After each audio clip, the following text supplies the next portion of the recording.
देखिए, रतन टाटा सिर्फ 10 सालों के रह गए होंगे जब उनके माता पिता एक दूसरे से अलग हो गए थे। उसके बाद से रतन टाटा और उनके भाई, जो छोटे भाई हैं जिमी, को पालने की जिम्मेदारी उनकी दादी ने उठाई। बचपन के उन्हीं दिनों में दादी माँ ने रतन टाटा को एक बहुत कीमती सबक दिया। जीवन में संयम और मौन की राह पर चलना सिखाया। लगभग 7 सदी पहले सीखा ये सबक ताउम्र रतन टाटा के काम आया, तब भी जब उन्हें पहली बार टाटा ग्रुप की जिम्मेदारी सौंपी गई। वंशवाद के आरोपों और तमाम बातों के बीच रतन टाटा दादी माँ की 7 सदी पुरानी सीख पर डटकर खड़े रहे, चुनौतियों के आगे अड़े रहे। उनकी जिंदगी ऐसे कितने ही किस्से उनके साथ जुड़े हुए हैं जिसमें उनके लेजेंड बनने की कहानी का असर साफ दिखता है।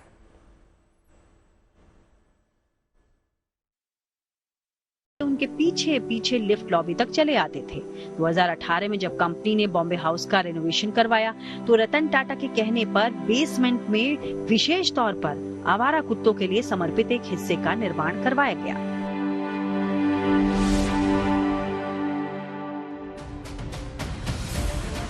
लेकिन जो रतन टाटा निजी जिंदगी में इतने नर्म दिल और संवेदनशील थे, बिजनेस के मामले में वो उतने ही मजबूत, सूझबूझ वाले और सधे हुए व्यक्ति थे। अमेरिकी कंपनी फोर्ड से जुड़ा एक किस्सा उनके इसी रूप को दिखाता भी है। बात दरअसल 1998 की है। उस साल रतन टाटा ने देश की पहली स्वदेशी कार टाटा इंडिका लॉन्च की, लेकिन इंडिका को लेकर कंपनी को काफी घाटा झेलना पड़ गया, जिसके बाद टाटा ने अमेरिका की कंपनी फोर्ड के साथ डील करने का फैसला लिया। फोर्ड के साथ टाटा की मीटिंग हुई और इस मीटिंग के बाद फोर्ड ने मुलाकात और डील को इस तरह पेश किया मानो वो टाटा पर एहसान करने जा रहे हैं। फोर्ड की ये टिप्पणी सुनने के बाद रतन टाटा ने फैसला लिया कि उनका टाटा ग्रुप फोर्ड के साथ अब डील नहीं करेगा और ये डील होते होते नहीं हो पाई। उसके बाद जब वैश्विक मंदी का दौर आया तो फोर्ड दिवालिया होने के कगार पर पहुंच गया। तब रतन टाटा ने फोर्ड के 2 पॉपुलर ब्रांड जैगुआर और लैंड रोवर को $2.3 बिलियन में खरीद लिया। ये राशि आज के हिसाब से लगभग 19,000 करोड़ रुपए के बराबर है। रतन टाटा ने बोलकर नहीं, लेकिन अपनी मेहनत से फोर्ड को दिखा दिया कि कौन किस पर एहसान कर रहा है।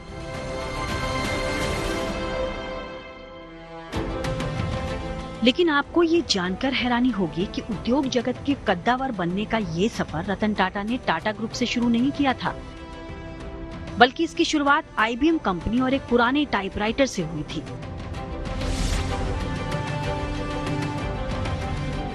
दरअसल हुआ यूं कि 70 के दशक के शुरुआती साल रतन टाटा ने अमेरिका में बिताए, मगर 1962 में उनकी दादी की तबीयत खराब हो गई, जिसके चलते वो भारत लौट आए।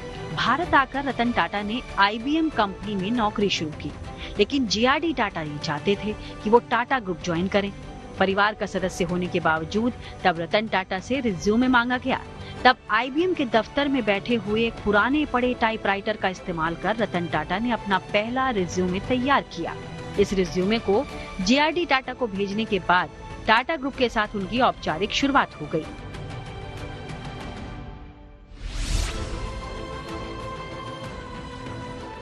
जो थोड़ा बहुत समय बचता था उसे वो पढ़ने लिखने में लगाते थे। टाटा को बचपन से ही कम बातचीत पसंद थी। वो केवल औपचारिक और जरूरी बात ही करते थे। वो बुक लवर थे और उन्हें सक्सेस स्टोरीज पढ़ना बहुत पसंद था। एक इंटरव्यू में उन्होंने ये कहा भी था कि रिटायरमेंट के बाद वो अपने इस शौक को समय दे रहे हैं।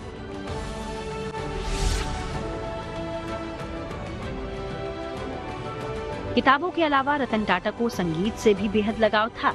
वो 60 से 70 के दशक के गाने सुनना पसंद करते थे। उन्होंने कई मौकों पर जिक्र भी किया कि उन्हें शॉपिन पसंद है और वो शास्त्रीय संगीत के वाद्य यंत्र को बजाने की इच्छा रखते हैं। इस लिहाज से रतन टाटा को कई मौकों पर पियानो पर हाथ आजमाते भी देखा गया था।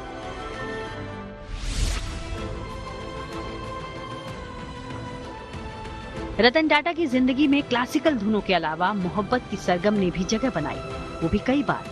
रतन टाटा ने एक इंटरव्यू में जिक्र किया कि उन्हें 4 बार प्यार हुआ। हर बार बात शादी तक पहुंचती तो जरूर, लेकिन किसी न किसी वजह से अंत में शादी हो नहीं पाई। सो जीवन भर अविवाहित रहने वाले रतन टाटा ने अपने काम और समाज सेवा के जज्बे को ही अपना हमसफर मान लिया। जब तक जिए अपने हर फैसले में देश और देशवासियों को सर्वोपरि रखा। उनके इसी जज्बे ने रतन टाटा को सारी उम्र सर्वप्रिय और अजात शत्रु बनाए रखा। फिल्म स्टार्स और खिलाड़ियों के प्रति दीवानगी जाहिर करते तो लोग अक्सर दिख जाते हैं, लेकिन रतन टाटा संभवतः देश के अकेले ऐसे उद्योगपति हैं जिनकी फैन फॉलोइंग करोड़ों में थी और हमेशा रहेगी।